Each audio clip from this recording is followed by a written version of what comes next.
Hey guys, tonight we step back in time to a place that doesn't smell like pencil sharpeners and cafeteria pizza, but more like damp stone, beeswax candles, and unwashed wool cloaks. You're about to start your very first day of medieval school, and trust me, you probably won't survive this one without a few bruises, blisters, and maybe some confusing Latin phrases haunting your dreams. So, before you get comfortable, take a moment to like the video and subscribe, but only if you genuinely enjoy what I do here. And while you're at it, I'd love to know, where in the world are you listening from right now? And what time is it for you? Now, dim the lights. Maybe turn on a fan for that soft background hum, and let's ease into tonight's journey together. The wooden door creaks open, and the smell hits you first. Damp rushes spread across the floor, a faint trace of ink, and a sour undertone of bodies packed into a too small space. You shuffle forward nervously, clutching a wax tablet or maybe a scrap of parchment if your family is lucky enough to afford it. The benches creak under the weight of boys already seated, their elbows jostling, their tunics muddied from the walk here. No desks with neat cubbies, no cheerful chalkboards, just splintering wood, bare walls, and a single lectern where your master waits. He's already staring, brows knitted under a hooded brow, robe brushing the floor like he's part priest, part judge. His staff leans against the wall. It isn't decorative. That gnawing in your stomach tells you this day won't be about comfort. The air in the room is cold, but your palms sweat. Around you, the other children whisper nervously, tugging at their sleeves, sneaking glances at the bundle of rods in the corner. You thought school would mean learning letters and songs. It does. But here discipline matters more than curiosity. You slide onto the bench, trying not to make noise. The master doesn't greet you, doesn't introduce himself. Instead, he points to the front row. A boy already kneeling there has tears on his cheeks. He misspoke a Latin word earlier, and now he kneels on a scattering of dried peas, sharp little stones biting into his knees. That's your welcome. You can't help smirking at first, until you remember you're next. Historians still argue whether punishments like kneeling on peas were as common as later accounts suggest, or whether they became exaggerated symbols of harsh teaching. But the rods, the canes, the humiliations, those are well documented. The masters wanted obedience before brilliance and silence before curiosity. Still, there's more to this first day than fear. You study the master's robes, dyed a faded shade of black, maybe once blue. He drones out words in Latin, alien syllables that sound like a secret code. The boy beside you mouths them silently, and you realize this isn't just language class. It's survival training. Latin is the skeleton key for church, law, and knowledge itself. If you stumble here, doors to your future slam shut. The bench digs into your thighs. The candle sputters in the corner, though it's morning. The room is already gloomy, the single window too small to matter. You wonder if anyone notices how hard your heart hammers, or how you shift your weight to avoid the splinters pressing through your tunic. The master calls on you. Yes, you, the newcomer. Your tongue trips over a vowel. The other boys snicker, and you feel heat crawl up your neck. Luckily, today, the master only frowns. Later, he may not be so merciful. A quirky detail you notice. One of the older boys has carved his initials into the bench, hidden under the edge where the master won't see. The letters are jagged, shaky, but proud. Some things never change. Graffiti has always been a way for students to leave their mark, whether in Roman schools or here in a medieval one. Your stomach growls, but meals won't come until much later. Instead, the day stretches ahead, filled with memorization, recitation, and the constant thrum of anxiety. You realize something else. While the lessons are strict, the master occasionally slips in a sly smile. He enjoys the power, but maybe also the process. These schools, often attached to cathedrals or monasteries, are his domain. For him, shaping young minds is part duty, part divine calling. The fact that it feels like a military camp for your brain is just collateral. You glance back at the doorway, half tempted to bolt, but you stay. After all, you're not alone. Every student in this room feels the same mixture of fear and pride.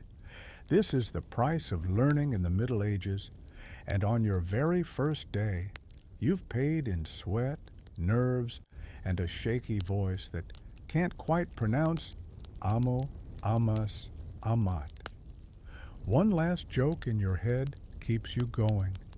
At least here, nobody's grading you on math worksheets with cartoon dolphins in the margin. Just bruised knees and sore throats. Honestly, maybe dolphins weren't so bad. The candle flickers again.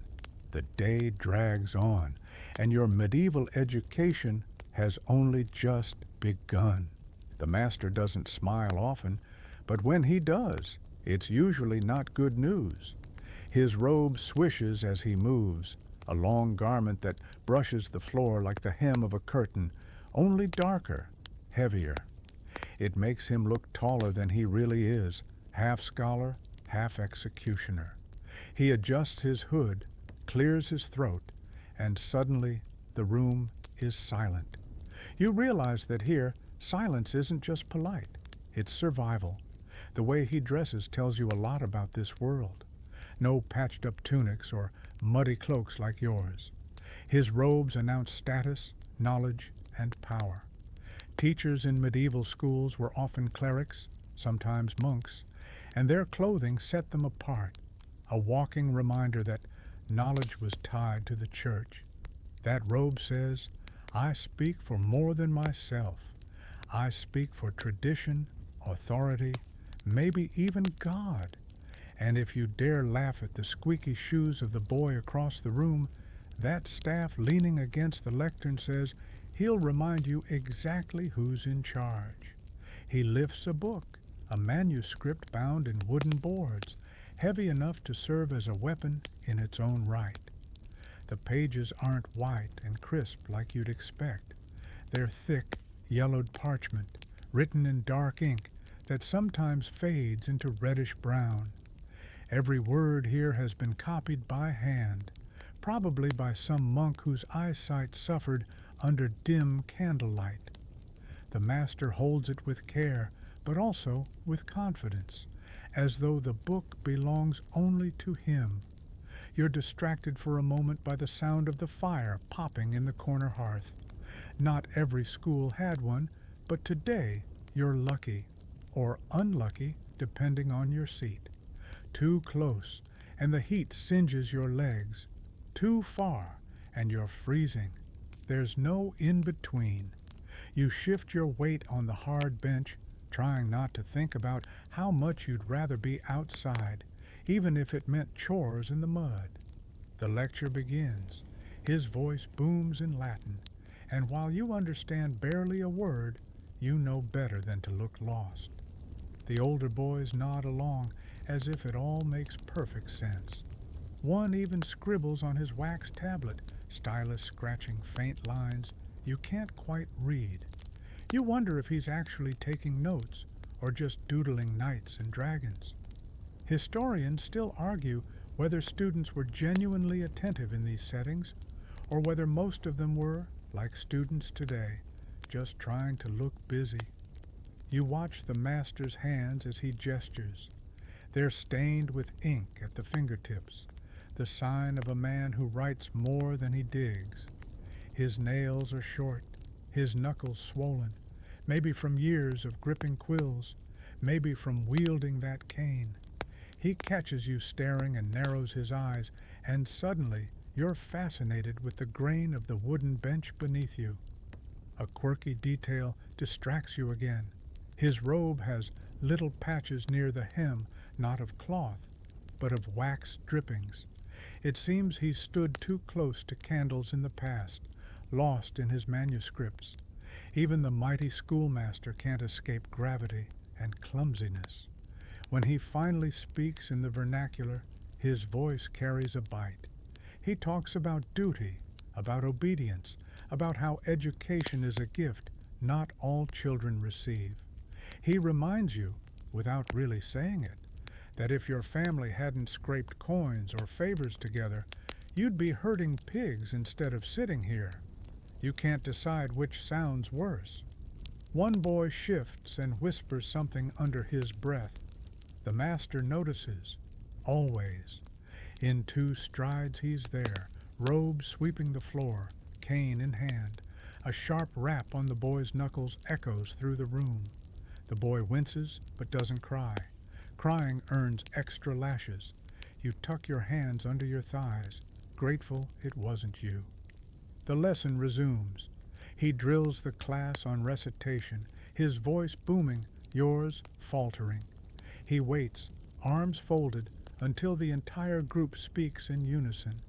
It feels like chanting, like a choir gone wrong, but you begin to see the method. In a world with almost no books, the only way to learn is to echo over and over until the words lodge in your skull like burrs. The robes, the staff, the manuscript, every object in this room reinforces one truth. The master is both gatekeeper and warden, and you, the trembling pupil, are trapped between awe and fear. Yet you notice something else beneath his stern mask. When the boy with the bruised knuckles finally gets a word right, the master's eyes soften just for a moment, almost like pride. That fleeting look makes you wonder, maybe, just maybe, under the layers of discipline and ritual, these robed teachers cared in their own way. Or maybe you're imagining it, just to survive the day. Either way, you keep chanting. You'll do anything to avoid being the one kneeling on peas by tomorrow. Your lips are dry, your tongue feels heavy, and your brain, well, it's about to be set on fire with a language you've never spoken before, Latin. Not the cheerful phrases you overhear in the market, not the rough chatter of home, but a world of syllables so precise they feel like stepping stones across a river. Miss one, and you fall in. The master paces at the front, robes swishing. He claps his hands, and suddenly the chant begins. Amo, amas, amat. It rolls through the room like a hymn, though far less holy when you're tripping over the vowels. You repeat after the older boys, though your mouth stumbles. Amo, amas, amat. The rhythm is meant to burn the conjugations into your memory, because the truth is simple. Without Latin, you're useless here. See, Latin isn't just another subject. It's the skeleton key of medieval education. Every manuscript in the room is written in it. The prayers you mutter, the scriptures you copy, even the simplest marginal note, they all depend on mastering this ancient tongue. Historians still argue whether all students ever truly understood Latin or just memorized it mechanically, chanting like parrots until the phrases stuck. But either way, you need it. Think of it as the Wi-Fi password of the Middle Ages. Without it, you're not connecting to anything. You grip your wax tablet, stylus poised, and scratch out clumsy letters. The surface feels strange, like carving into butter left too long in the sun. One wrong stroke and your A turns into something that looks suspiciously like a cow. You glance at the boy beside you. His tablet is neat, disciplined, his lines sharp.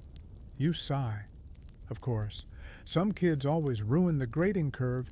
even centuries before grades existed. A quirky detail catches your eye. The master's manuscript has doodles in the margins, tiny drawings of birds, faces, maybe even a rabbit. You're not sure whether monks added them to stay sane during long hours of copying, or whether some bored student snuck them in later. Either way, it makes you smile. Someone, long ago, got away with drawing bunnies in the middle of Cicero's speeches. The master, however, isn't smiling. He drills you on vocabulary, nouns, declensions, cases, words bending and twisting in ways your own language never does. Your head aches. Why is the word for girl, puella, different depending on whether she's the subject or the object?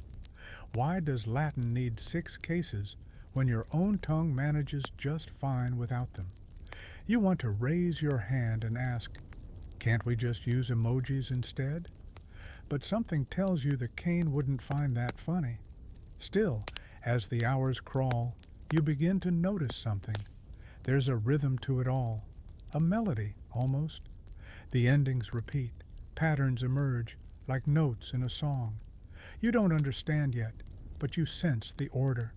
It's strange, almost beautiful, like fitting mismatched puzzle pieces until suddenly they click. By midday, your brain is fried, but you're not alone. Even the star students droop. The chanting grows ragged, some voices cracking, others fading. The master doesn't stop. He prowls like a conductor pushing his choir past exhaustion. Your stomach growls so loudly that the boy behind you snorts. You glare, but honestly, you'd laugh too if it weren't your belly rumbling. Another fact drifts into your mind. Not every medieval child got this chance. Most never stepped foot inside a school, and for them, Latin might as well have been dragon speak. Those who did were often sons of merchants, clerics, or minor nobles. The fact that you're sitting here at all, knees bruised, head aching, but learning, that makes you lucky. Lucky in the same way a soldier with only one arrow wound is lucky. When the chanting finally stops, the silence is almost louder than the words. You stretch your cramped fingers, stylus slipping from your sweaty grip. For a moment, the master closes his eyes, muttering softly. A prayer? Or maybe just a wish for patience. You lean back, imagining the future. Maybe someday, if you survive this, you'll be able to read those heavy manuscripts yourself, not just stare at their mysterious squiggles. Maybe you'll even write your own. It's a fragile hope, but it flickers like the candle at the front of the room. For now, though, you whisper the words again under your breath. Amo, amas, amat. Because in this place, Latin isn't just a language. It's the difference between being heard and being forgotten. Your tongue is still tangled in Latin endings when the master gestures for silence and lifts a hand-smudged parchment. The words on it shimmer faintly in the candlelight, neat black strokes of ink with scarlet initials curling like vines at the start of each passage. He clears his throat, and the shift is immediate. The chanting stops. The shuffling feet fall still.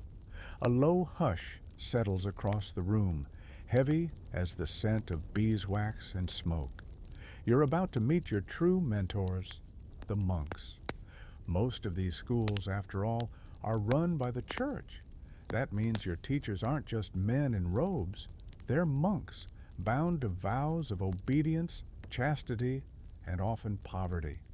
They rise before dawn, they chant psalms in the cold, and then, lucky you, they shuffle straight into class, ready to pass down the wisdom they copied in long, dim hours at their writing desks. You imagine them, bent over their manuscripts, squinting until their eyes water, their fingers smudged with ink made from oak galls. Honestly, you wonder how many accidental ink blots were just monkish doodles of snails jousting with knights. The master begins to read. His voice rolls in rhythm, part lecture, part prayer. It feels less like a teacher explaining grammar and more like a priest unrolling a spell. The words are sacred here, and you realize quickly that learning isn't just about letters or logic. It's tied to devotion. The monks see grammar as a path to God and Scripture as the ultimate textbook. If you wanted simple math, you should have apprenticed to a merchant. Here, you get Aristotle mixed with Augustine, Cicero seasoned with sermons. You grip your wax tablet tighter, scratching down clumsy notes. The boy beside you copies more neatly, but you notice something. His lines aren't just words, but also shapes, tiny crosses, fish symbols, and shorthand prayers. It dawns on you that for many students, learning letters doubles as practicing piety. Historians still argue whether all monks truly saw education as a spiritual mission, or whether, for some, it was just a way to keep kids quiet until they were old enough for real duties. The quirks of monastic teaching make you grin, though you'd never let the master catch you. Take singing, for example. Sometimes lessons blur into chants, with psalms and grammar alike drilled in a sing-song cadence. Imagine learning verbs with the same rhythm you'd use to pray.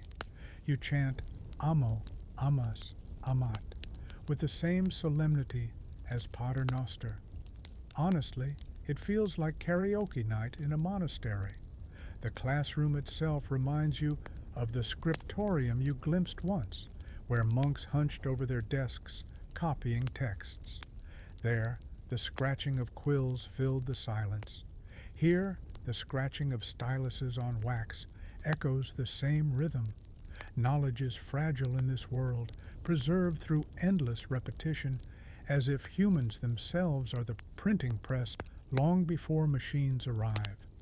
The master gestures again, and suddenly you're dragged into Scripture, the Psalms. He makes you copy a line, letter by painstaking letter. Each one has to be perfect. A single slip, and you start again. Your wrist aches, your fingers cramp.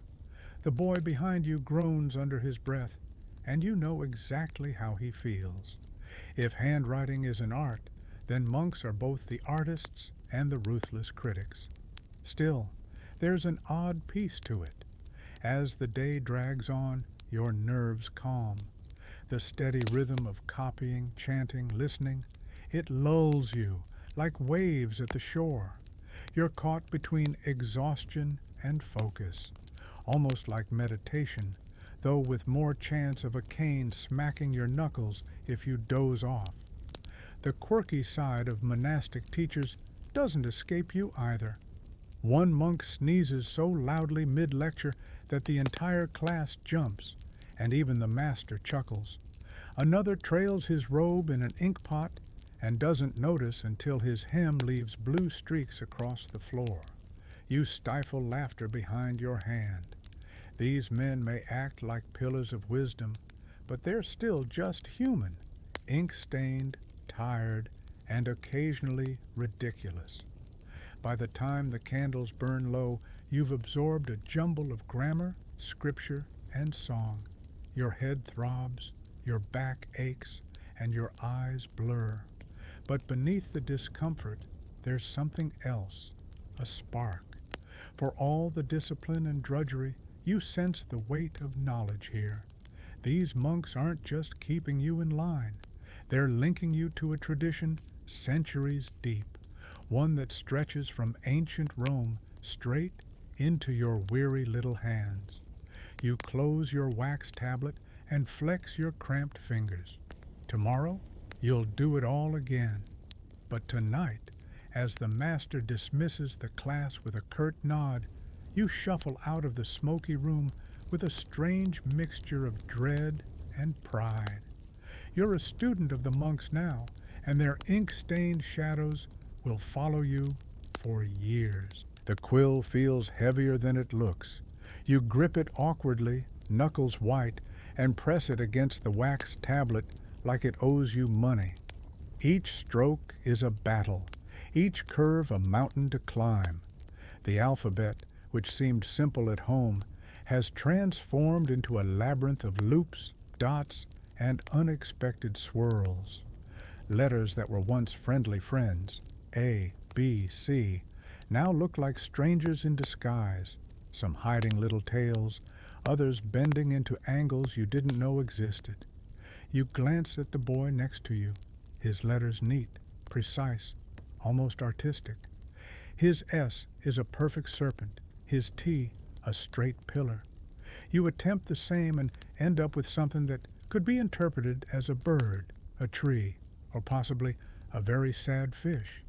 You bite your lip to stop yourself from laughing, because the master is somewhere between the front of the classroom and omnipresent. The quill is unforgiving, just like him. Learning handwriting in a medieval school isn't just a practical skill, it's a rite of passage. You'll use it for copying manuscripts, letters, and eventually maybe even your own thoughts. Clumsy hands can betray intelligence, while a well-formed script can grant respect. Historians still argue whether penmanship was as strictly enforced in all schools, or if some teachers simply tolerated messy students as long as they could recite Latin. Either way, your crooked letters won't escape notice. You try a quirky method to keep steady, imagining each letter as a creature. The B is a butterfly perched on the wax. The G, a small dragon curling around your stylus. It makes the task slightly less torturous, even if your neighbor gives you a suspicious glance. Kids throughout history have always found tiny ways to survive tedious tasks, whether it's medieval doodles or modern-day fidget spinners. The master prowls, inspecting every tablet. He pauses over your work, tilts his head, and frowns. You sweat, your stomach twisting. Then, unexpectedly, he scribbles a tiny mark, a check, maybe even a tiny approval. Relief floods you. Somewhere in the middle of the struggle, you've done it right. Beyond penmanship, letters themselves carry power. Mastering them means mastering language, and language means access to knowledge. Even math often relies on Latin words for numbers and instructions. Your ability to form a letter correctly isn't vanity, it's survival. It's how you'll demonstrate intelligence to parents, masters, and God himself. You look around at your classmates. Some are better, some worse, but all are trapped in the same painstaking exercise. You notice an older boy whispering a mnemonic to remember tricky letters like D bends down like a donkey's back. You smirk and scribble it under your own lines. Small cheats, little tricks, they've always existed, from medieval schools to today's classrooms. The candles flicker, casting long shadows across the walls. Wax drips into tiny pools, and you realize they'll be part of your nightly companion for weeks. Some students light extra candles, hoping the extra warmth will ease their aching fingers, while others simply tough it out, bruised hands pressed to their thighs. A fringe tidbit sneaks in as you work. In some schools, students were punished not just for mistakes, but for untidy handwriting. A crooked E could earn a slap, or worse, a lecture on diligence that lasted hours. The absurdity doesn't escape you. You imagine telling modern teachers, and they'd probably call it cruel. But here, precision is everything. By the end of the session, your fingers ache, your eyes water, and yet there's a strange satisfaction. You've formed letters that actually resemble letters. You've survived, just barely, and tomorrow promises more. Longer lines, trickier passages, perhaps even poetry in Latin. For now, though, you let yourself breathe, flex your cramped hands, and marvel at the strange, exacting art that is medieval handwriting. The rhythm begins to take over. Your teacher's voice rises and falls like a gentle tide, chanting the same lessons over and over. Amo, amas, amat, puela, puelai. The repetition is hypnotic, almost like a lullaby, except your back aches, your fingers cramp, and your stomach still grumbles for lunch. You trudge along, repeating syllables in a sing-song tone, your voice blending with dozens of others in the crowded hall. The sound echoes off stone walls, creating a resonance that almost makes you forget discomfort, at least for a moment. Chanting is more than a memory tool. Monks discovered long ago that rhythm and melody helped information stick. By setting lessons to song-like cadences, even the dullest grammar exercises became easier to memorize. You notice that some students are already mouthing phrases with their eyes closed, as if the words are now separate from the body, living things that can repeat themselves without thought. Historians still argue whether chanting alone was effective or if comprehension lagged behind rote repetition. You're learning firsthand that even if you don't fully understand, your voice obeys the rhythm. A quirky detail intrudes as you sway along with the chant. One boy has created little hand gestures for each verb ending, flapping his fingers for dash T, tapping his palm for dash mus. It's ridiculous, but you catch yourself mimicking them. The gestures make the verbs feel like creatures dancing on your hands.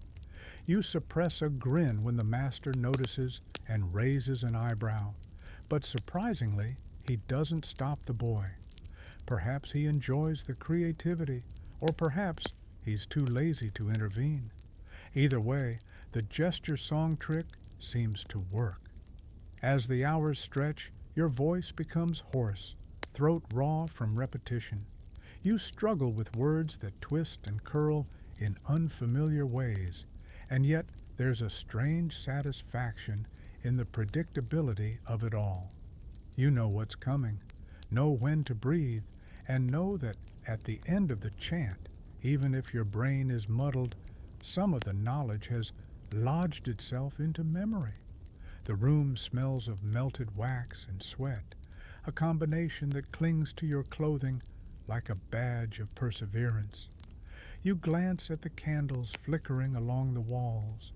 Their dancing shadows make the chanting almost surreal, as though the words are floating in the air, independent of your voice. One moment it's medieval school, the next it feels like a small candlelit cathedral of sound. Despite the monotony, a few jokes creep in among the students. One whispers, "If we chant any louder, maybe the roof will recite the Psalms for us." Another mumbles that the quill should start singing too. You stifle laughter. Humor, you realize, is another survival tool, one your predecessors mastered centuries before memes existed. The master occasionally stops, correcting mispronunciations or raising a hand to emphasize proper intonation. Each correction carries weight. Mispronounced too often, and a rod or a harsh reprimand may follow. But beyond fear, there's learning. You're absorbing subtleties, the rise and fall of syllables, the musicality of Latin, the cadences that make the language memorable. By the time the chanting slows and eventually stops, your throat is sore, your chest tight from speaking, yet a strange exhilaration pulses through you. You've moved beyond simple memorization. The words begin to feel alive, no longer alien symbols, but entities you can manipulate, chant, and even enjoy in a twisted, exhausting way. You slump back onto the bench, stretching your cramped fingers and inhaling the musty scent of wax, ink, and stone. Despite fatigue, a small smile creeps onto your face. You are part of the rhythm now. The lessons may be harsh, monotonous, and physically taxing, but you are chanting alongside centuries of students who survived this same ritual. Somehow, it feels like you belong. Discipline is the silent drum that keeps every medieval classroom in step, and by now you've learned to hear it over the chanting, over the scratching of styluses, even over the occasional whisper. The master paces like a hawk circling prey, robe swishing, cane in hand. One misstep, a stammered Latin word, a crooked letter, and suddenly you're painfully reminded that mistakes have consequences. Punishments in medieval schools weren't suggestions. They were precise, ritualized, and terrifying in their consistency. Kneeling on dried peas, hours spent reciting the same passage until it embeds in your skull or lashes across your palm, all part of the curriculum. You've seen it already on the first day. Even a slip of the tongue in Latin can send a boy scrabbling onto the cold floor, knees pressed into the merciless little stones. Historians still argue whether punishments were truly widespread or whether chroniclers exaggerated for dramatic effect. But you don't care. They feel real enough. The quirky side of discipline emerges in odd ways.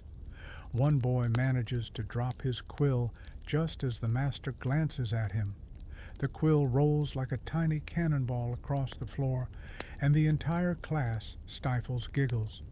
The master frowns but doesn't punish, perhaps amused, perhaps recognizing the inevitability of accidents.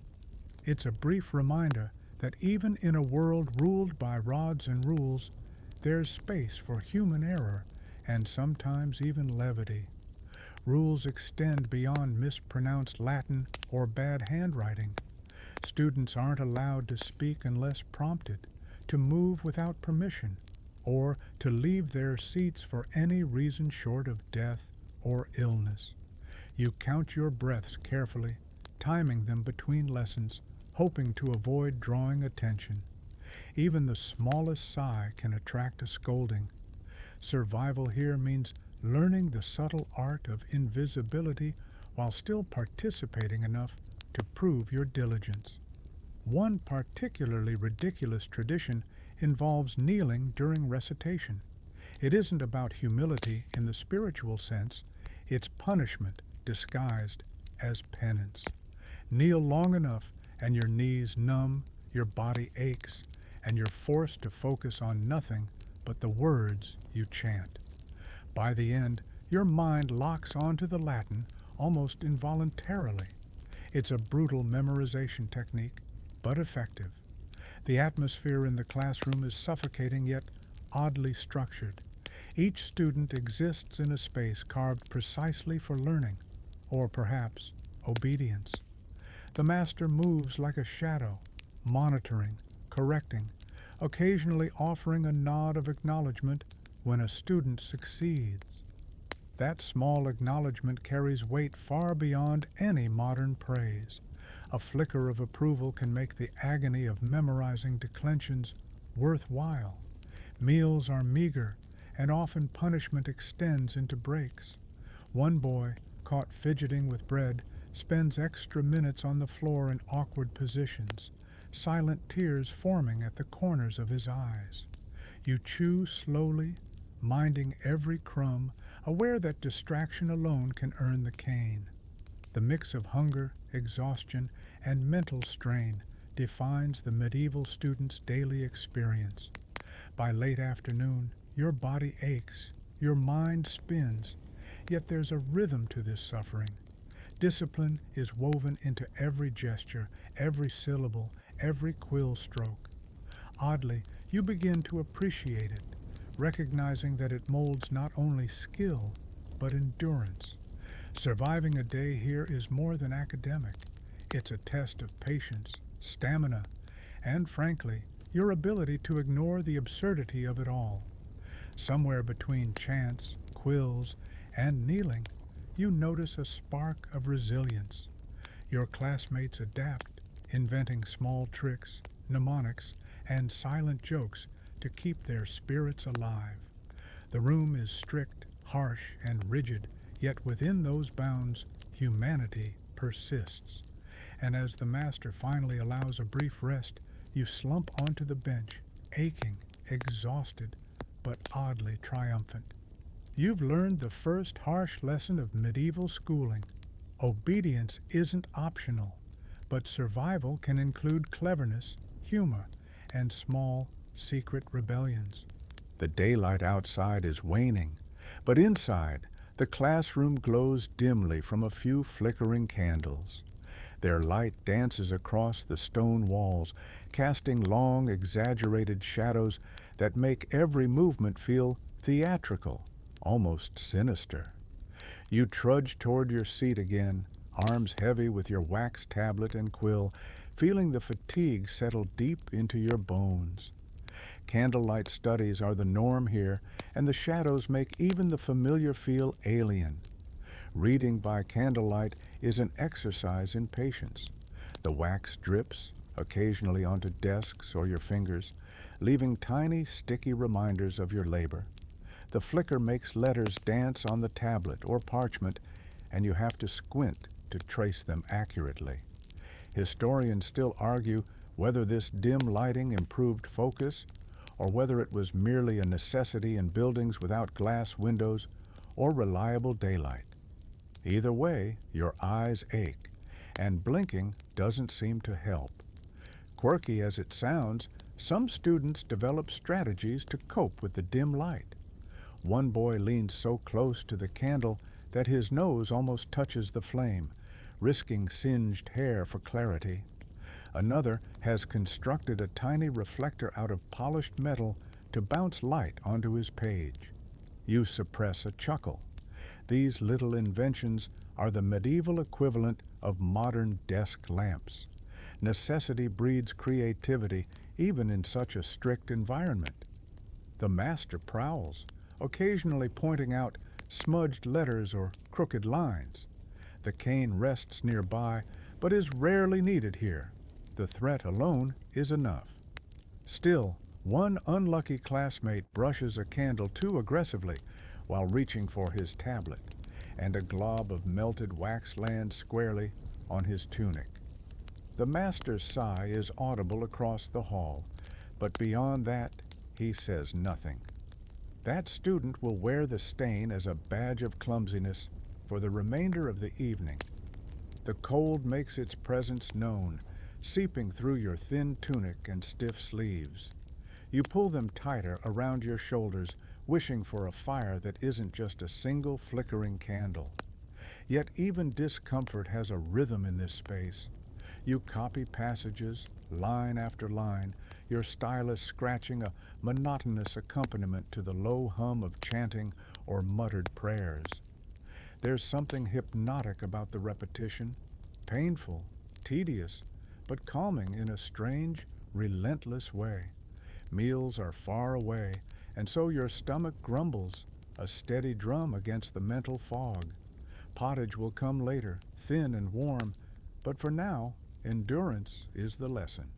Every student suffers the same hunger, the same cold, and the same fatigue.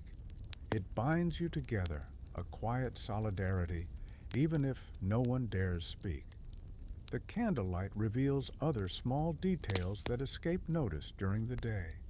The wood grain of benches etched with decades of initials, faint doodles in the margins of tablets, and tiny holes worn into the stone floor where generations of knees have pressed in obedience. These traces are reminders that this room has seen countless students, all struggling, all enduring, all chanting under the same dim glow. A light joke creeps into your mind to stave off despair. Maybe the candle is also a teacher, flickering judgmentally every time you mess up. The absurdity helps. It always does. Surviving candlelit studies is part physical stamina, part mental endurance, part embracing the ridiculousness. By the time the hour stretches on, your hands ache, your eyes sting, but something in the flickering light becomes comforting. The shadows, once ominous, now feel like companions.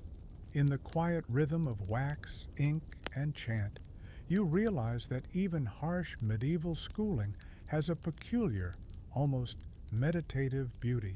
The schoolyard calls like a siren the moment the master steps away. You trudge outside, legs stiff from hours on the bench, and inhale the crisp air, which smells faintly of manure, wet straw, and the faint sweetness of wildflowers. It's freedom, of a sort, but not without its own set of rules. Medieval schoolyards are a curious mix of chaos and order, rough games and whispered hierarchies, all supervised by an invisible hand that could snap a rule book at any second.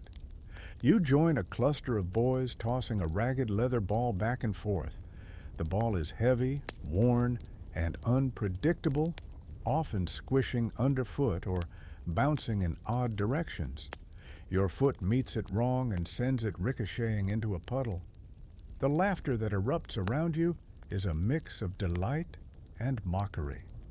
You probably won't survive a day here without bruises, but at least the schoolyard is a place to forget, if only for a few moments, that Latin, quills, and monks exist. The rough games are more than entertainment. They build stamina, coordination, and social hierarchies. Boys jockey for position, alliances form and dissolve, and minor injuries are badges of honor. Some historians still argue whether schoolyard games were intended to train future soldiers or merely to keep boys busy. Either way, you notice your body loosens, your muscles remembering that motion exists outside the stiffness of the classroom. Quirky as it seems, traditions survive here too. One boy demonstrates a game where the loser has to balance a pebble on his head while hopping across a muddy patch. The rest of the group shouts encouragement or insults, depending on perspective. You attempt it, wobble precariously, and plunge knee-deep into mud. Everyone laughs, including you. These games, absurd as they are, serve as a reminder that even in a rigid, punishing educational system, play persists. You notice the older students dominating certain corners of the yard. They claim territories, decide the rules, and enforce them with subtle threats or sly tricks. Your place in the hierarchy is still undetermined. Surviving the classroom earns respect, but surviving the playground earns a different kind, one earned with agility, cunning, and occasionally sheer luck. Meals are far off, yet small tokens sustain you. You chew a piece of hard bread tucked into your sleeve, your secret snack, and feel a tiny victory in defiance of strict supervision. Even a bit of stolen sustenance is a triumph here.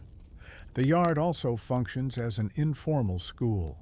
Latin slips into taunts, counting becomes strategy for games, and memorized chants sometimes burst out as part of the fun. You see children practicing, learning, and rebelling simultaneously, a chaotic microcosm of the lessons inside. By the time the bell, or the master's shout, calls everyone back inside, your knees are scraped, your tunic is muddied, and your laughter is hoarse. You step back into the stone corridors, feeling oddly invigorated. The classroom awaits, with its wax tablets, quills, and candlelight, but the yard reminds you that learning isn't only about Latin or discipline, it's also about survival, resilience, and the small triumphs of muddy victories. The smell hits you the moment you step into the refectory. Thin pottage simmered over a long-forgotten fire, coarse bread with more crust than crumb, and ale so watered down it barely qualifies as a drink. Your stomach growls in protest, though it knows better than to complain. Meals in a medieval school are functional, not pleasurable, fuel to keep young bodies awake and minds somewhat alert for the next round of chanting, copying, or kneeling. You grab your portion, which is served on a wooden trench-like plate. The pottage is lukewarm and lumpy, barely enough to fill your stomach, and the bread is tough enough to double as a makeshift weapon. A boy nearby cracks a joke about edible shoe soles, and for a moment the room erupts in muted laughter. Humor, you realize again, is a survival skill here. Historians still argue whether these meager meals were standard across all schools, or if wealthier institutions offered slightly more generous fare. Either way, your belly doesn't care. Despite its simplicity, meals serve multiple purposes. They are social lessons too. You notice seating arrangements dictate rank, age, or aptitude. Older students often get the largest portions, while newcomers nibble whatever remains. Manners are enforced with the same strictness as Latin conjugations. Elbows on the table or talking out of turn earns a glare, or worse, a rebuke from a passing master. Quirky as it may seem, some students invent elaborate ways to improve their rations. One boy fashions a tiny scoop from folded parchment, quietly transferring extra broth to his plate when no one is watching. Another secretly trades pieces of bread for the rare honey or cheese occasionally smuggled in by sympathetic parents. You can't help but admire the ingenuity. Survival isn't just about learning, it's about strategy. The mealtime itself is ritualistic. A brief prayer is said, sometimes in Latin, sometimes in a mix of vernacular and chant. You repeat along with the others, though your mind is more focused on chewing than spirituality. Still, you notice how these small ceremonies create a rhythm to the day, framing the classroom chaos with a predictable pause. Conversations are scarce. Students whisper cautiously, sharing tidbits of knowledge, personal jokes, or complaints about the flavor, or lack thereof, of their meals. One whispers that the pottage tastes better if you imagine it's chicken stew, though the deception lasts only a few bites. Even small mental tricks are survival strategies, making the thin food more tolerable and the hours more bearable. A fringe detail makes you pause. Some schools punish over-enthusiastic eaters, claiming that gluttony undermines discipline. Imagine being scolded for eating too quickly or finishing your portion first. It seems absurd, but rules are rules, and the medieval classroom and refectory operate as two halves of the same strict universe.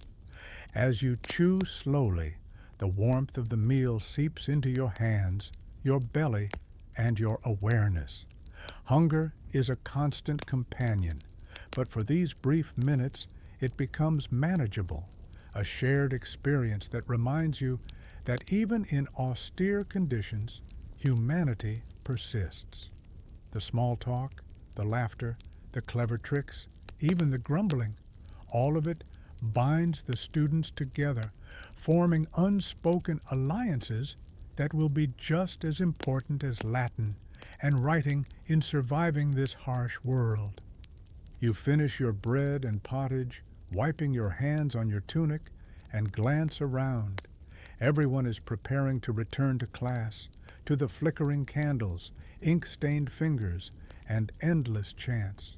Yet, oddly, you feel fortified, not just by the meager meal, but by the rhythm, the camaraderie, and the subtle victories that make life in a medieval school bearable. Back in the classroom, the day's rhythm resumes like a stubborn metronome.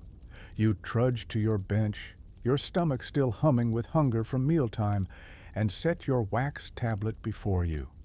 The master is already pacing, robes swishing, cane in hand, eyes scanning for any sign of inattention. Even the faintest whisper or misaligned letter draws his notice. Discipline and repetition are the core here. Comfort is optional. The lesson today shifts from mere Latin to arithmetic, though medieval math looks far stranger than anything you've seen. You're introduced to counting on an abacus-like frame, beads sliding in rows, each representing units, tens, and hundreds. Roman numerals linger stubbornly in your mind, complicating everything further.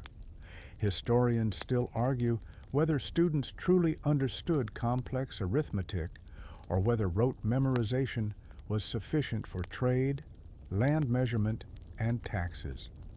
For you, the beads feel like tiny puzzles, each requiring careful alignment to avoid a scolding. Quirky as it seems, some students invent little games to make calculations more tolerable. One boy whispers mnemonics, associating numbers with animals.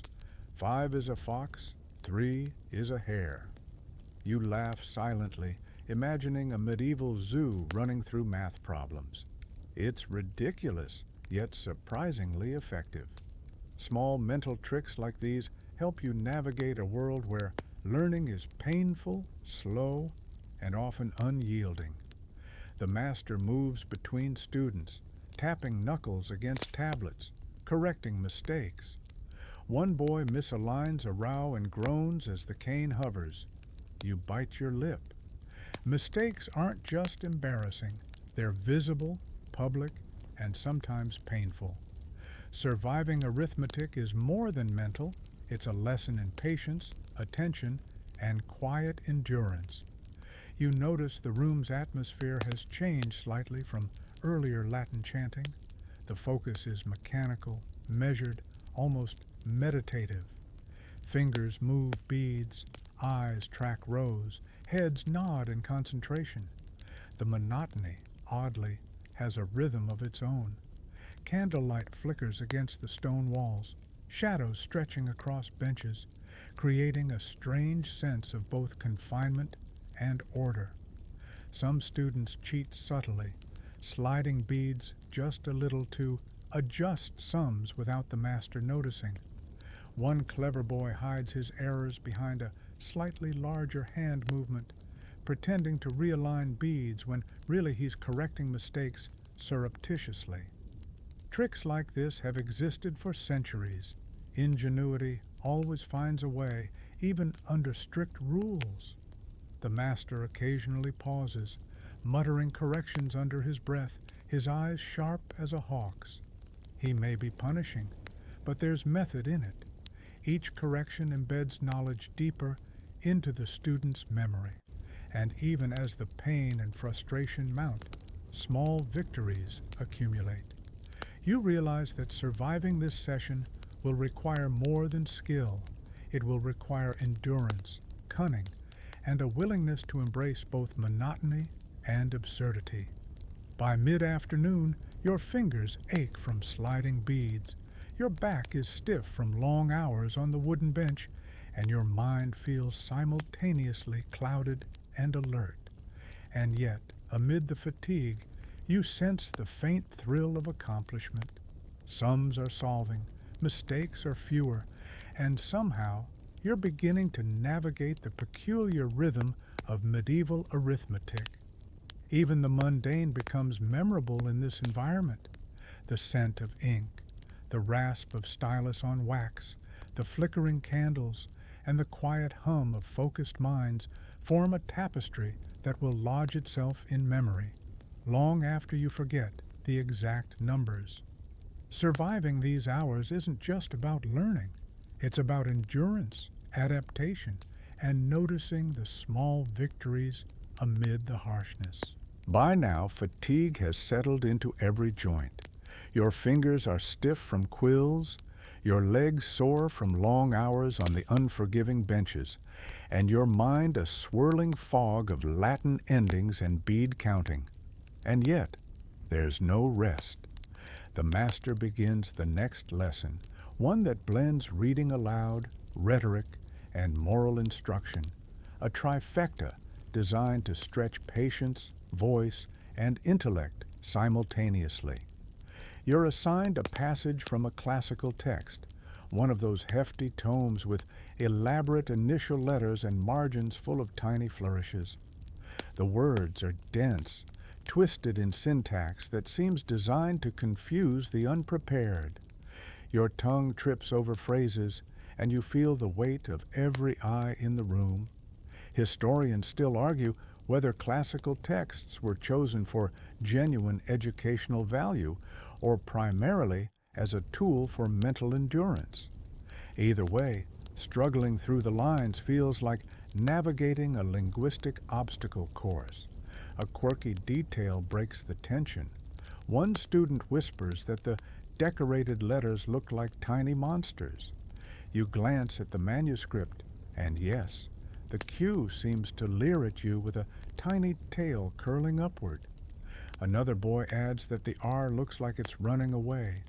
You stifle a laugh, careful not to attract the master's gaze, but the mental image eases the strain of dense reading. Sometimes imagination is the only shield against despair. Recitation begins. Every student must read aloud in turn, projecting voice across the stone room. Mispronunciations are met with correction, sometimes sharp, sometimes patient, but always exacting. You stumble, hesitate, and feel the cane hover in the corner of your mind. Yet the act of speaking, even imperfectly, forces comprehension. The words slowly become more than symbols. They carry rhythm, meaning, and occasionally humor hidden in classical wit. Your neighbor corrects you quietly, whispering a subtle mnemonic to remember the tricky phrase. The tactic is clever, a combination of collaboration and secrecy, a survival skill in a world that balances strict discipline with occasional leniency.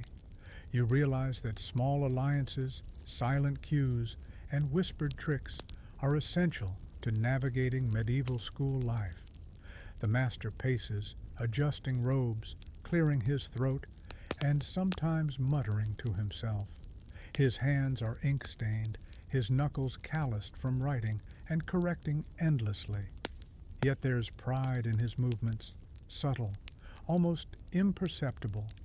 When a student finally nails pronunciation or phrasing, a slight nod, a barely there smile, or the faintest "well done" escapes. Those small moments of recognition become landmarks in an otherwise punishing day. Hours pass in a blur of reading, recitation, and corrections. The candlelight flickers, throwing shadows that elongate and shrink as flames dance. Sweat and wax mingle in the air, creating a smell that will forever remind you of hard work, discipline, and endurance. The monotony, paradoxically, begins to soothe. Patterns emerge, words repeat. Your body falls into the rhythm of the school, and even exhaustion feels purposeful. A fringe tidbit occurs.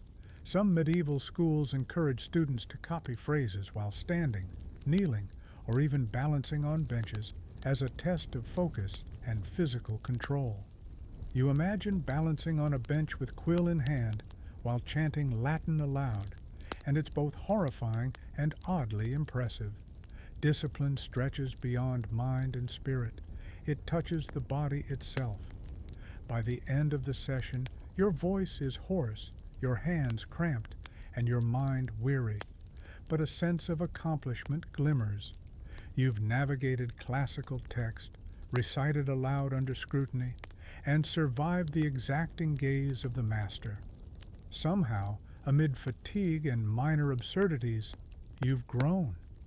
This is the rhythm of medieval learning, relentless, rigorous, occasionally ridiculous, but shaping you into a participant in centuries of tradition. The afternoon brings writing exercises, this time more creative, at least by medieval standards. You are instructed to compose a short moral tale in Latin.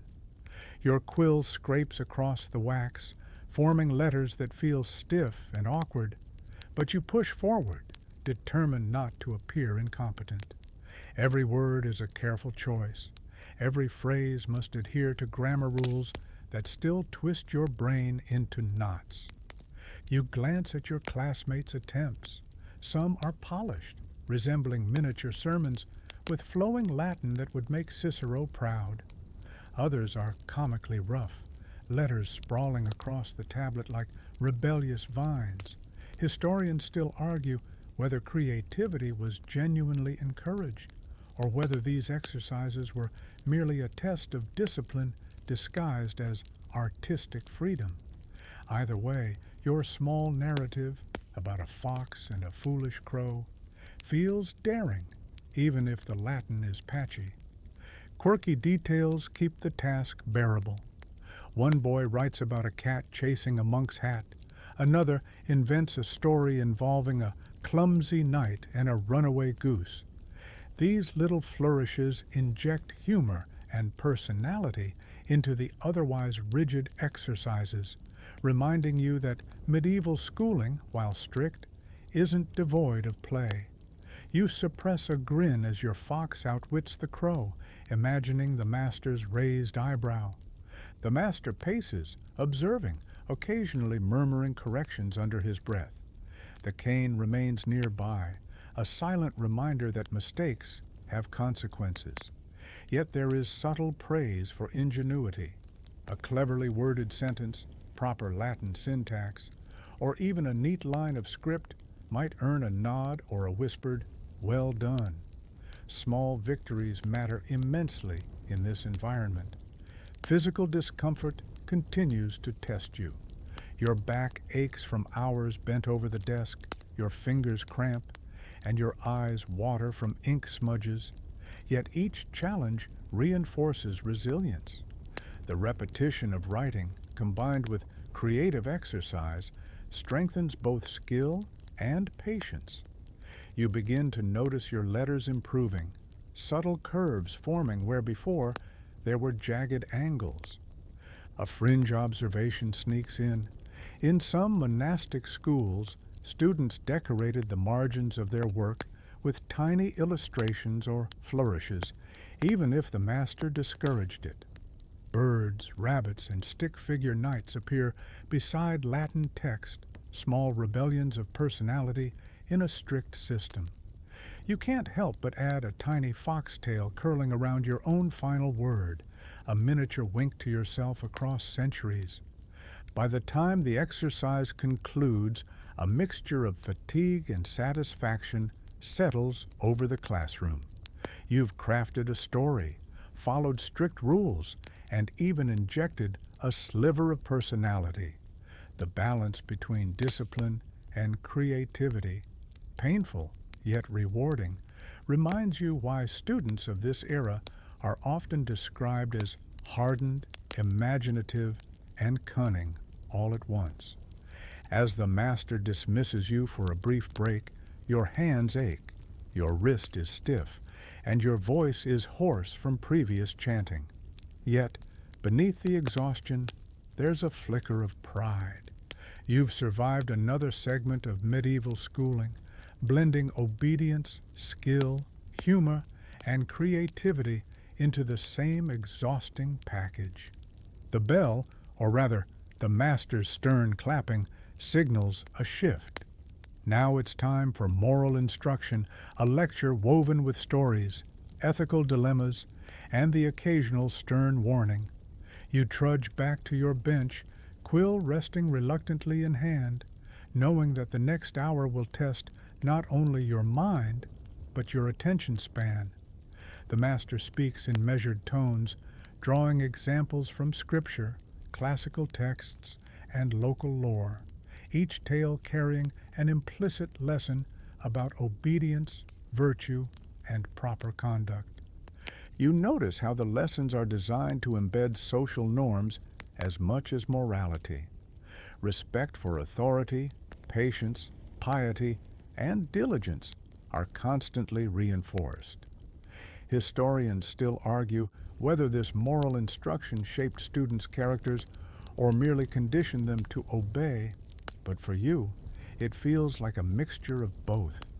Each story is a mental puzzle. How does one discern right from wrong when rules are strict, consequences immediate, and nuance scarce? Quirky details lighten the intensity. One story involves a mischievous pig outwitting a distracted monk, causing a minor flood in the cellar. The students snicker, though only barely. Discipline is always close by. Yet the humor provides a mental reprieve, a reminder that even in rigid systems, human folly persists and sometimes becomes instructional in unexpected ways. The master intersperses questions, demanding students reason aloud. "What would you do?" he asks, voice firm, eyes scanning for hesitation. A boy stammers over a moral choice, and the cane hovers ominously. You swallow your fear and offer a cautious answer, knowing that thoughtfulness, even imperfectly expressed, is safer than silence. Debate, in this context, is carefully measured. As the hour stretches, your mind begins to wander.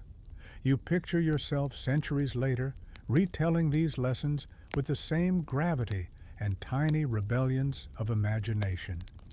You imagine medieval students as a mix of endurance athletes and creative strategists, each navigating rules, absurdities, and strict supervision in ways both clever and cautious. A fringe practice creeps into your awareness. Some masters had students physically act out moral lessons, kneeling for wrong choices, gesturing for virtue, even miming consequences. These embodied exercises reinforced lessons through movement. You quietly imagine hopping around the room, performing your foxtail from the writing exercise as a morality play. Absurd, yes, but also strangely effective. By the end, fatigue presses like a weight on your shoulders. Your hands are cramped, your back aches, and your mind is buzzing with Latin, arithmetic, storytelling, and moral quandaries. Yet, amid the exhaustion, there is clarity. These lessons, rigid, repetitive, sometimes bizarre, are gradually shaping you into a disciplined, observant, and adaptable student. The final bell, or a gruff wave of dismissal, sends you shuffling toward the schoolyard again. The day has been long, exhausting, and occasionally ridiculous. Yet you sense that surviving this regimen is forging resilience and skill you never imagined possible. Even small moments of humor, subtle rebellion, and creativity have their place in the machinery of medieval education, proving that endurance is both a mental and physical endeavor. As the shadows lengthen and the chill begins to creep through the stone walls, it's time for reading aloud again. But this session has a twist. You're not only reciting Latin texts, you're asked to interpret them, explain meaning, and justify your understanding. Your brain protests. You've spent hours memorizing declensions, reciting chants, and copying lines. Now comprehension demands a new level of engagement. Historians still argue whether students truly grasped these texts or if explanations were rote performances designed to demonstrate obedience. Either way, your tongue feels clumsy, your voice uncertain, but you push on. The master paces, ink-stained hands clasped behind his back. His eyes flicker over the students, sharp and calculating. One boy mispronounces a word and receives a whispered correction, while another fumbles an explanation and is forced to repeat the line 3 times. You swallow, heart hammering, and begin your own interpretation, cautious, precise, trying not to offer more than you know. The exercise is terrifying, yet oddly empowering. You feel the thrill of exercising thought under scrutiny. Quirky details pepper the lesson. A classmate compares a Roman general in the text to a clumsy goat, and the room stifles laughter. You suppress a smile, realizing that humor, always quietly deployed, is a universal survival tool. Even in centuries past, students navigated strict rules with creativity and mischief, keeping their spirits alive amid tedious routines. The rhythm of reading aloud eventually melds with your own breathing. You begin to recognize patterns in syntax, subtle cues for emphasis, and tiny hints of narrative style. Candlelight flickers across faces and pages, creating a surreal tableau of focus, fatigue, and occasional amusement. Even the drudgery develops a meditative quality, forcing your mind to slow, observe, and adapt. A fringe practice arises here too. Some schools encourage students to debate aloud, acting as if the text were a living argument. You can't help but imagine your foxtail taking center stage, transformed into a miniature debate about cunning versus folly. The absurdity lightens the strain, and you silently integrate it into your own understanding. Physical discomfort persists. Knees ache from sitting, hands cramp from gripping the quill, and your back protests every motion. Yet the mental focus, deciphering, explaining, reasoning, somehow balances the bodily fatigue. It's a delicate equilibrium, one that students learn to manage over years, blending mind, body, and endurance. By the session's close, you feel a mixture of exhaustion and accomplishment. You've survived recitation, interpretation, and subtle scrutiny.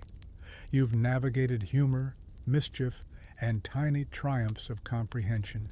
Even in this rigid candlelit classroom, there's room for ingenuity, for resilience, and for small personal victories that make the day bearable.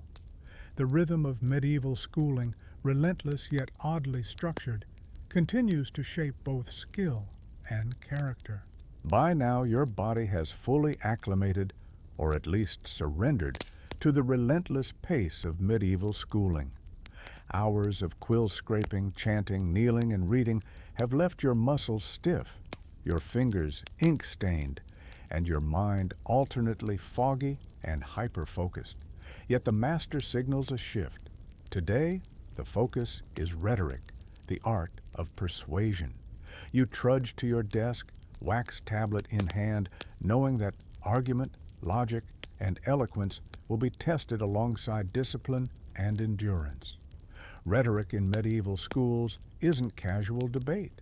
It's a carefully structured exercise. Students recite prepared arguments, often on moral or theological topics, emphasizing clarity, logical flow, and persuasiveness. You are asked to explain why honesty is superior to cunning, or why virtue outweighs personal gain. Historians still argue whether these exercises genuinely nurtured independent thought or simply reinforced accepted dogma.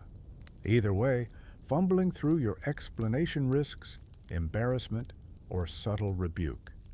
Quirky practices creep in to lighten the rigors. Some students employ small gestures, a dramatic hand wave, a pointed finger, or even a quizzical eyebrow to emphasize arguments. One boy pretends to brandish an imaginary sword while defending his thesis on courage, eliciting quiet snickers. These tiny theatrical flourishes serve as both comic relief and mnemonic devices, helping to cement concepts in memory while subtly showcasing ingenuity. The master prowls, occasionally interjecting with corrections. Too verbose, he snaps, or not enough logic. His feedback, though terse, guides improvement. You realize that surviving rhetorical exercises requires not just knowledge, but adaptability. The students who thrive are those who blend understanding with creativity, obeying rules while inserting subtle flair. Your own voice wavers at first, but gradually patterns emerge. You learn to structure arguments in 3 points: statement, explanation, example. It feels formal, even stiff, yet satisfying. The room's rhythm, the scratching of quills, the low murmur of muttered Latin, the occasional cough, blends with your own recitation, forming a meditative cadence. A fringe tidbit surfaces. Some schools introduced competitive rhetoric, where students were graded on style as much as substance. The master might favor flamboyance over precision, or vice versa, and part of survival is reading his mood. It's absurd, unfair, and strangely exhilarating. As the hour stretches, your back aches, your hands cramp, and your voice tires. Yet beneath the discomfort is a sense of growth. You are learning not only Latin and logic, but also endurance, adaptation, and subtle forms of expression. Rhetoric, in its disciplined and occasionally absurd form, becomes both a mental challenge and a vehicle for tiny, personal victories. By the end of the session, the class exhales collectively. Minds are taxed, bodies worn, yet there is satisfaction. You've survived the scrutiny, performed arguments under pressure, and even injected tiny flourishes of personality into the rigid framework. Medieval schooling is exhausting, exacting, sometimes ridiculous, but it is also strangely transformative. The evening settles in, casting a cool hush over the stone halls. You trudge to your bench once more, quill poised, aware that the day's final lessons are not merely academic, they are practical, preparing you for life beyond the classroom walls. Today, the focus is on writing letters and record keeping, the skills that will serve in trade, administration, or monastic duties. Mistakes now carry weight not just in punishment, but in future survival.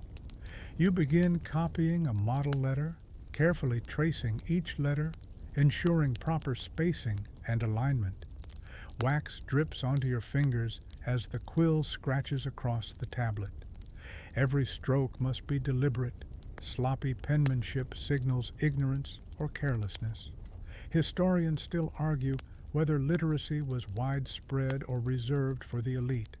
But here, your ability to write neatly is a ticket to respect and potentially opportunity. Quirky strategies emerge. One boy folds the corner of his tablet to guide his lines. Another imagines each letter as a tiny creature marching across the wax. You find yourself adopting both methods, balancing precision with imagination. Humor, creativity, and subtle rebellion are tiny shields against monotony. The master inspects your work, moving like a shadow through the candlelight. A misaligned word earns a frown. A neat flourish earns a subtle nod. The stakes are low, yet significant. The ability to produce clear, readable text will follow you beyond school. You realize that quillmanship is not just a skill, but a symbol of discipline, intelligence, and social standing. Physical discomfort is relentless. Knees ache from sitting, hands cramp from gripping the quill, and eyes sting from flickering candlelight. Yet the task is oddly meditative. Lines and letters repeat, forming a rhythm, and you begin to feel a strange satisfaction in creating something precise and enduring. A fringe tidbit surfaces. Some students practiced secret inks or coded writing as a form of intellectual play. Spying on the margins of older texts, you glimpse tiny doodles, cryptic symbols, and subtle humor. Proof that creativity persists even under strict supervision. You add a small flourish to your letter, a private wink to your future self. By the session's end, your hands are cramped, your back stiff, and your body weary. Yet there is pride.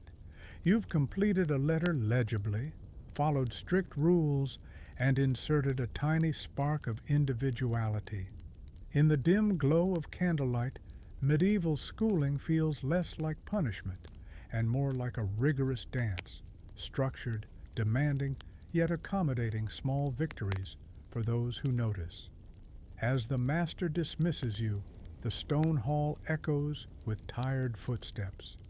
The day has been long, filled with chants, arithmetic, writing, and moral lessons.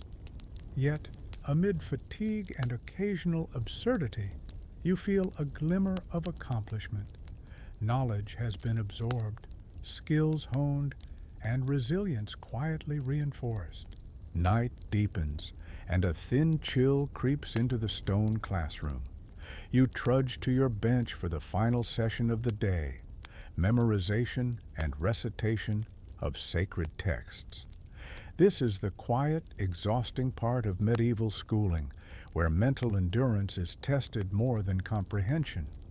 Your throat aches from chanting earlier, your fingers are stiff, and your eyelids feel heavy, yet the ritual must continue. You open the manuscript, its pages delicate and worn. The words are a mixture of Latin prayers, psalms, and moral aphorisms. Every syllable must be pronounced correctly, every line recited in rhythm, every pause measured. Mistakes are met with correction, subtle gestures, or sometimes a light tap from the cane. Historians still argue whether rote memorization truly fostered understanding, but the ability to recite accurately was highly prized. Knowledge, after all, is only as powerful as it can be recalled. Quirky survival strategies appear once again. Some students quietly create hand signals to indicate the end of a verse. Others imagine characters acting out the lines in miniature plays inside their minds. You adopt both techniques, silently visualizing scenes while gesturing subtly to yourself. It is absurd, yet effective. Memory is a battlefield, and creativity is an unexpected weapon. The rhythm of recitation becomes almost hypnotic. Candlelight flickers across the stone walls, casting long shadows that sway with your movements. Your voice blends with dozens of others, forming a low, resonant chorus. One student whispers, joking that the shadows themselves are memorizing the Psalms. You stifle a laugh, appreciating the absurdity. Humor has become a lifeline in the endless cycle of chanting and copying. Physical strain is relentless. Knees ache, fingers cramp, and the wax tablets press cold against your wrists. Yet the mental focus sharpens. Patterns emerge, repeated words, familiar phrases, mnemonic cadences. You feel the strange satisfaction of progress, tiny victories lodged in memory, even as exhaustion gnaws at the edges of consciousness. A fringe observation lingers in the back of your mind.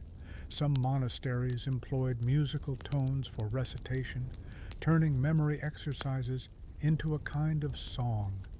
You imagine the psalms lifted into melody, each note reinforcing the words, embedding them deeper than mere rote repetition could achieve.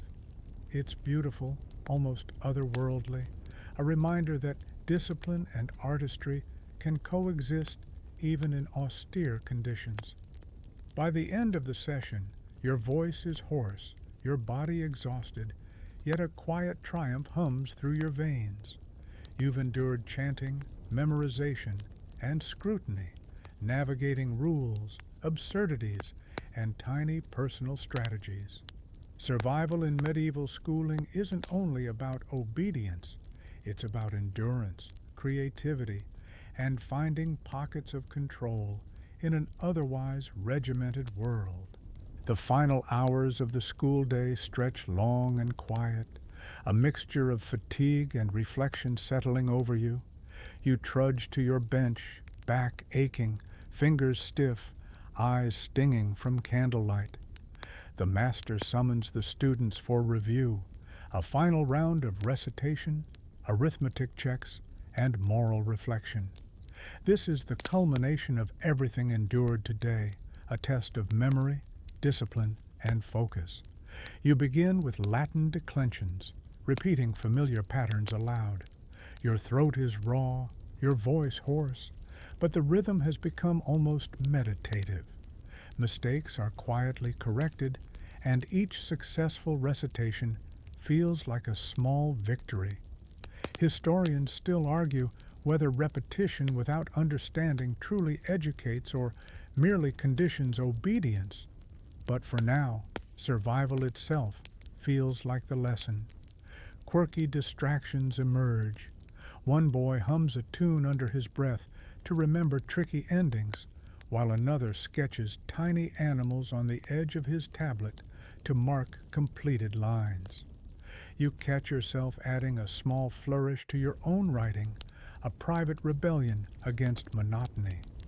Humor, imagination, and minor acts of creativity have become essential survival tools in this exhausting structured environment. Arithmetic comes next.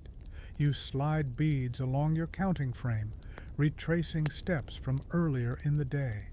The cold air bites your hands, and sweat beads on your brow from concentration and candle heat. Miscalculations are met with correction, sometimes whispered, sometimes pointed. Your mind, though fatigued, begins to recognize patterns, the logic slowly embedding itself in memory. Moral reflection follows, with discussion of virtue, honesty, and obedience. Students answer in turn, hesitant yet careful. You offer your thoughts, mindful of phrasing and prudence. The master nods faintly, a subtle recognition that feels monumental. Even in this strict, punishing environment, acknowledgement carries weight far beyond modern praise. A fringe observation emerges. Some medieval schools encouraged silent self-assessment, having students review their own performance before leaving. You mentally tally your triumphs and failures, Latin declensions mastered, arithmetic mostly correct, moral reasoning cautiously delivered. It's exhausting, yet oddly satisfying. By the session's close, your body aches, your voice is frazzled, and your mind hums with the day's lessons. Yet there is pride. You've survived chanting, writing, arithmetic, moral lectures, and scrutiny. The rhythm, the discipline, and the occasional absurdity have combined into a strangely coherent structure, leaving you exhausted but accomplished. The master dismisses the class, and you shuffle toward the exit, lantern in hand. Outside, night has fully fallen, the air crisp and still. You inhale deeply, savoring freedom, however brief, aware that tomorrow will demand the same endurance, focus, and creativity. Survival in medieval school is as much about spirit as skill, and you feel the faint spark of resilience flicker within. The day winds down, the stone halls quiet except for the occasional scrape of a bench or the whisper of a late arriving student. You trudge to your bench one last time, weary beyond description, yet aware that there's still one final lesson, reflection, review, and preparation for the next day. Medieval schooling never truly ends. The rhythm extends into the mind, into habit, and even into dreams. You review your wax tablet, tracing over Latin phrases, arithmetic exercises, and small moral notes. Each letter, each number, each carefully copied sentence is a testament to endurance. Historians still argue whether the relentless repetition created truly learned students or merely obedient laborers. Yet you feel both. Your mind is sharp, your body sore, your spirit stretched and tempered like a forge's steel. Quirky remnants of the day surface. The fox from your earlier story seems to dance along the margins, a small reward for creativity amidst rigid instruction. Your classmates share quiet smiles or subtle nods, tiny acknowledgments of shared struggle and survival. Humor, imagination, and private victories persist even in strictest routines, proving that human ingenuity thrives under constraint. The master walks the classroom one last time, inspecting work, adjusting robes, eyes flicking with judgment and approval. The cane remains present but unused, its threat enough to keep order. You feel the weight of centuries-old tradition pressing in, yet it is strangely comforting. Discipline, structure, and expectation create rhythm and meaning, even if occasionally absurd. As candles flicker and gutters hiss, You gather your things, hands stiff, back aching, voice raw from chanting. You realize that survival here has been as much about observation and subtle adaptation as about knowledge. Endurance, quiet rebellion, humor, and cleverness are as crucial as Latin conjugations or arithmetic mastery. A fringe tradition lingers in memory. Some students would quietly recite or copy texts in bed at night, reinforcing lessons while the world slept. You imagine continuing quietly in the flickering candlelight tomorrow, a secret ritual of persistence, blending discipline with personal strategy. The stone corridors echo as you leave, the cold night air bracing against your cheeks. You reflect on the day, chanting, writing, arithmetic, moral lessons, and the subtle play that kept spirits alive. Each moment, painful, tedious, or amusing, has contributed to endurance, skill, and resilience. With one final glance at the empty benches and flickering candles, you step outside. The stars glitter faintly above, and for the first time today, you inhale freely, savoring the small triumph of survival. Medieval schooling was exhausting, exacting, often absurd, yet it forged you in a way few modern systems could. And as your boots crunch against the cold ground, you carry with you lessons not just of Latin or arithmetic, but of patience, adaptability, and subtle courage. The night wraps around you like a soft, heavy blanket, the chill softened by the awareness of having survived another day in the relentless cadence of medieval schooling. Your body aches, joints stiff from hours on unforgiving benches, fingers still tingling from the strain of ink-stained quills. Yet there is a quiet contentment in the rhythm of exhaustion. Each repetition, each chant, each carefully copied line has settled into memory, embedding not just knowledge, but endurance and awareness. You reflect on small victories, a clever mnemonic, a subtle flourish in writing, a shared whisper of humor with a classmate, or the simple satisfaction of finishing a particularly challenging passage. These moments, though tiny, form the thread that runs through the day's fabric, connecting discipline with creativity, rigor with subtle joy. You feel the slow unwinding of tension in your shoulders, the easing of a mind hyper-focused for hours, and a quiet warmth in your chest that comes from knowing you endured.